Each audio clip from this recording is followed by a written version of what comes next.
Morning students, again we are over here to continue with our bio class again over here. तो अगर आपको याद हो तो हमने एनिमल टिश्यू ऑलरेडी स्टार्ट कर दिया था पुराने क्लासेस में, जिसमें हमने एपिथेलियल टिश्यू और उसके सारे टाइप्स कवर किए थे। मस्कुलर टिश्यू को तीनों टाइप्स कवर करके उनके डिफरेंसेस को समझा था। And we had already started with connective tissue. In connective tissue we started with the fluid connective tissue where we have discussed at a stretch about blood, lymph, the composition, the function, everything. अब हम बात करेंगे skeletal connective tissue के बारे में. उसमें हम बात करेंगे कुछ loose connective tissue के बारे में और कुछ dense connective tissue के बारे में. So let us begin the class with the understanding of the first two kind of tissue which will be known as bone and cartilage. So as we know that the skeletal system that is comprising of the bone is making the basic framework of the human body. मतलब ये जो muscles है, ये जो muscular tissue है, जो यहाँ पे striated muscles दिखाए गए हैं या यहाँ पे internal organs के muscles दिखाए गए हैं, इसका जो basic framework तय हो रहा है, बन रहा है, वो इस skeletal system की वजह से है. And the basic structure of the skeletal system is made up of bones which we can observe over here. यहाँ पे अगर आप बोन को ऑब्जर्व करोगे, you can see that the bones are being attach to bones are attach near the joint area. तो जहाँ पे bone ख़त्म हो रहा है उसके सरफेस को स्मूदन करने के लिए एक और हमारे पास कनेक्टिव टिश्यू है, that is known as the cartilage. तो हम यहाँ पे बोन एंड कार्टिलेज को एक साथ as two kinds of connective tissue we are going to study. So let us try to understand about bone and cartilage in the next part of the video. अब ये जो हमारे bone and cartilage हैं, दोनों को supportive connective tissue बोला जाएगा because they are connecting the whole body. It is making the basic framework of the body. So when we talk about bone, we are trying to see the transverse section of the bone. तो जैसे कि हमें पता है कोई भी अगर connective tissue present है तो उसमें एक तो मैट्रिक्स होता है और एक सेल्स होते हैं. तो वैसे ही बोन के पास भी सेल्स होंगे. बोन की जो इंडिविजुअल सेल्स हैं उन्हें बोला जाता है ऑस्टियोसाइट्स. क्या बोला जाता है उन्हें? They are known as osteocyte. Can you locate the word osteocyte over here? It is one of the cell that is being shown by this blue colour mark. अब ये osteocyte is present all around by circular concentric circles, जिसे आगे हम पढ़ने वाले हैं detail में. इसका जो मैट्रिक्स बना होगा वो काफ़ी डेंस है, स्ट्रॉन्ग है, हार्ड है, and it is because of the presence of calcium and phosphorus in it. Simultaneously, we will talk about another kind of supportive connective tissue which is known as cartilage. Now we need to understand that although it is supportive in nature just like bone, yet it is very very flexible. For example, touch the tip of your nose. If you touch the tip of your nose, वो hard होते हुए भी flexible आपको महसूस होगा. Similarly, अगर आप अपने outer ear या फिर ear पिना को टच करोगे, वो आपको हार्ड होते हुए भी फ्लेक्सिबल महसूस हो रहा है, फ्लेक्सिबल है.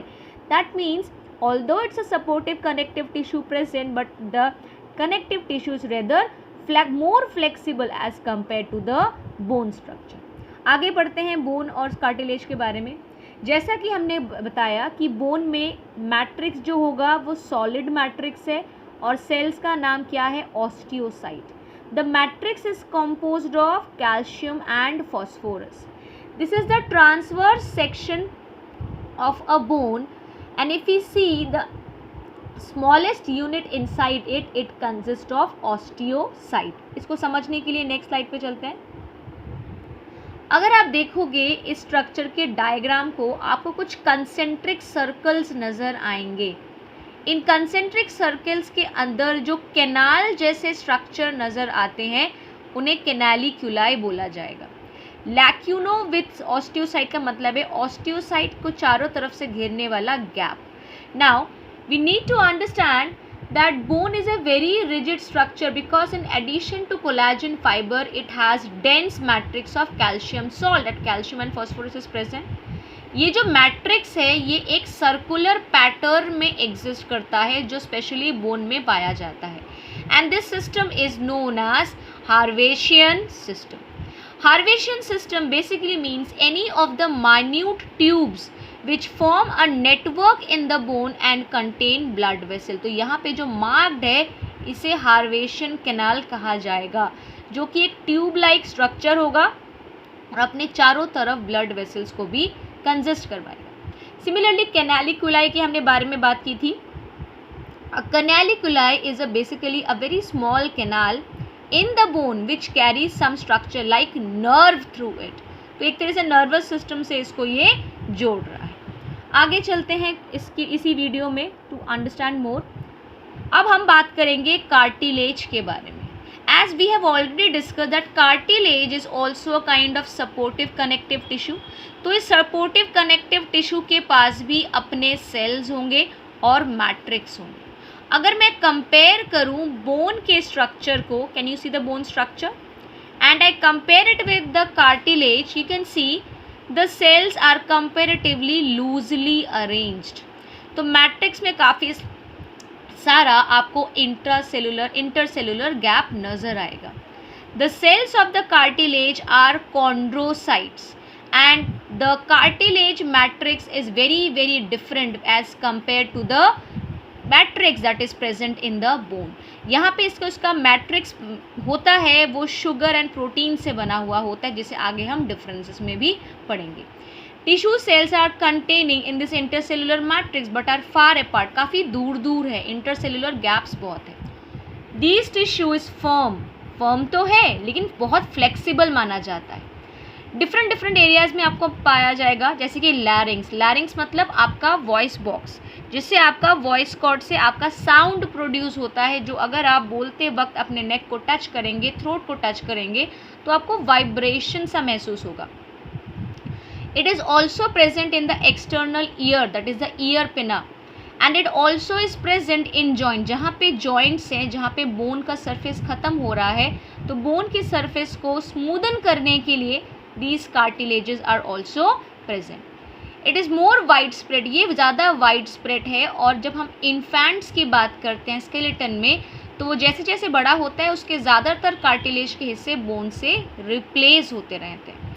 आगे हम डाइवर्सिटी चैप्टर में पढ़ेंगे. We will talk about fishes which are bony fish and which are cartilaginous fish.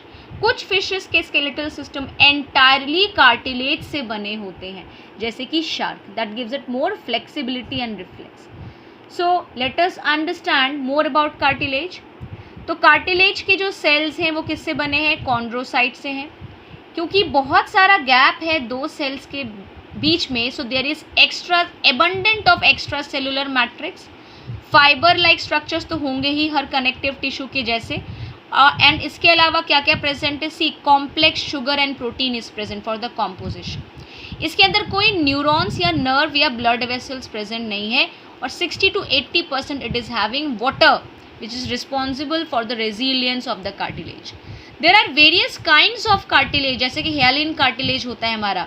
हेलाइन cartilage काफ़ी बार हमारा रप्चर हो जाता है जब हम एक्सेसिव एक्सरसाइजेस करते हैं. The various types will be taught to you when you go to your senior class. अब यहाँ पे हम कोशिश करेंगे बोन एंड कार्टिलेज के डिफरेंसेस को देखने की. As we can see, bone is strong and non-flexible. Cartilages are more flexible connective tissue. Bone में क्या है? Bone का जो मैट्रिक्स है वो हार्ड है और बना हुआ है कैल्शियम एंड फॉस्फोरस से mainly. Protein is very less, calcium and phosphorus will be more. Cartilage में calcium and phosphorus is not present, specifically proteins and sugars are present. Bone bend नहीं हो सकते, कार्टिलेज को आप बेंड कर सकते हो. अपने कान को मरोड़ के देखो, you can easily bend it, but क्या ऐसे किसी बोन को आप जॉइंट के अलावा कहीं और बेंड कर सकते हो? नहीं. Bones have blood vessel, if you remember canaliculi, they are having those structures, but cartilage में blood vessels are absent. In bone, the canalicunae connections are present between bone cells, that is osteocyte. यहाँ पे ऐसे कोई भी canalicunae connections नहीं होते हैं. Bone is basically helping in providing shape and skeletal support to the body.